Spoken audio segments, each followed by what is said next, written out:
Младинскиот културен центар ги прави последните подготовки за вечерашното отворење на 47-миот интернационален театарски фестивал Млад отворен театар.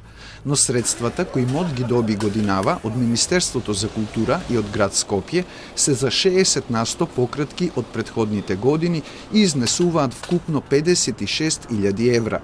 Затоа во програмата доминираат домашните наспроти представите од странство, бројот на изведувачи е до 4, а изведбите се кратки. МОД оваа година има 2 милиона денари од Министерството за култура.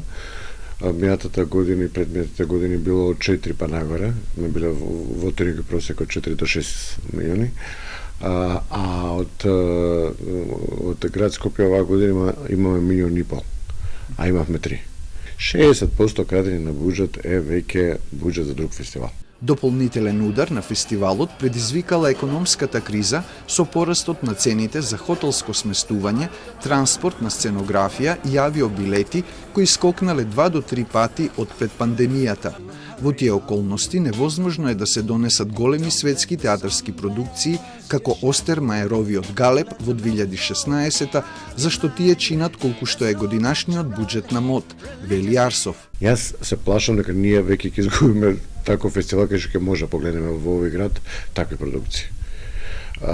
И тоа се тие некакви си културни политики за кои што треба многу да се разговари, многу да се внимава. Можеби не е потребен. Сепак има и една убава новина. 8 домашни представи ќе се надпреваруваат за наградата која го носи името на основачот на МОД Љубиша Никодиновски Биш, кој почина летово. А победникот ќе добие награда од 3.000 евра и можност за копродукцијски проект со МОД за следното издание. Фестивалот ќе трае до 19 ноември.